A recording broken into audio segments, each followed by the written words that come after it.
New York's Hudson Valley is known as one of the most haunted regions in the United States. The area is rife with ghoulish legends, haunted manors, and sinister cemeteries. It was here in the quaint village of Sleepy Hollow that author Washington Irving set his classic tale of the Headless Horseman. And just across the Hudson River from Sleepy Hollow sits Nyack, New York. The town boasts several of its own spooky destinations. Among them, the Nyack Public Library. This haunted book depository also plays host to a collection of local memorabilia, including a doctor's kit from the 1880s, a carved wooden Indian from a cigar shop, and a clock that is said to have been moved by the resident spook. But the strangest item in the collection is linked to a bizarre tale of ghosts, ghouls, and real estate. This artifact is 11 inches high and 8.5 inches wide. It's white in color. It's made out of paper and has photos of an antiquated-looking house. This property listing played a critical role in one of the most haunting legal cases in U.S. history. This is a story about unwanted house guests, misguided information, and legal action. It's 1989 in New York City. Jeffrey Stambovsky is a bond trader with a growing family, looking to make a move out of the city and into the suburbs. Stambovsky was sick of city life. He wanted something more for his family, for his wife and his child. After combing the local listings, Stambovsky and his wife finally set their sights on a beautiful Victorian house perched on the banks of the Hudson River in the tranquil suburban town of Nyack. It appeared to be the perfect home. Stambovsky and his wife were instantly charmed. Stambovsky makes an offer of $650,000 to the house's owner, Helen Ackley. She was an older woman. She was a grandmother. She lived there since the 1960s. Ackley accepts the offer. Stambovsky puts down a non-refundable deposit of just over $32,000 and sets a closing date. In the meantime, the couple plans some renovations. Everything was going perfect at first. But then, things take a weird turn. Stambovsky would chat with the neighbors around the property, and that's when he started to learn that there were some other occupants of the house. As the days go by, Stambovsky realizes that his pending purchase comes with a reputation.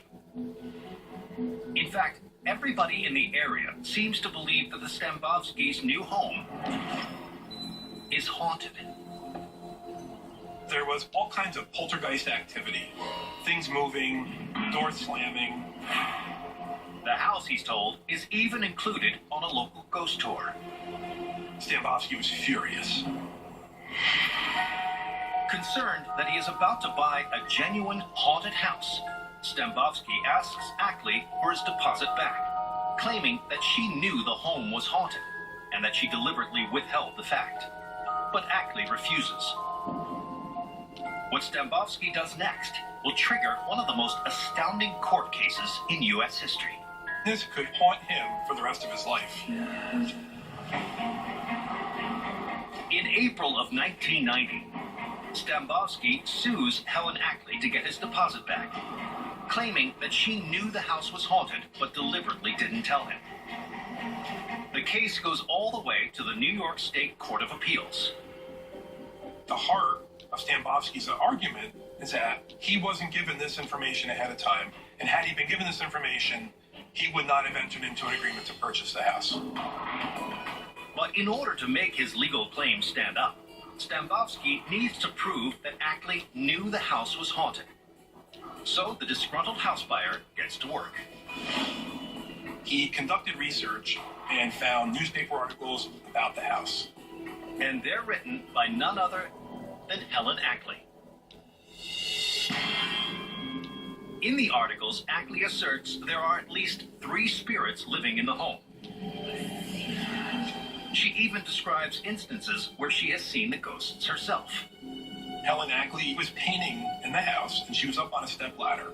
And next to her, she saw floating in midair one of the male ghosts. And she simply asked him, "Do you approve of the color?" And she said the ghost nodded up and down as if yes, and that was it. With this evidence in hand, the appeals court issues its ruling. Ackley had withheld information from Stambovsky that should have been disclosed. And as a matter of law, the house is deemed legally haunted, leaving Ackley with no recourse. The court ruled it was, for all intents and purposes, a haunted house. Ackley is ordered to return a portion of Stambovsky's down payment. It was a huge relief for Stambovsky. He'd settled somewhere else in Nyack in a different house. But this time, he made sure that there weren't any ghosts already occupying the house. But Ackley has the last laugh. The supposed presence of ghosts doesn't hurt the value of her property one bit. Ackley has no trouble finding other buyers, and the appeal of the house continues to rise. The most recent sale price was $1.7 million. The Ghostbusters ruling, as it's called, goes down in history and is even taught in law schools.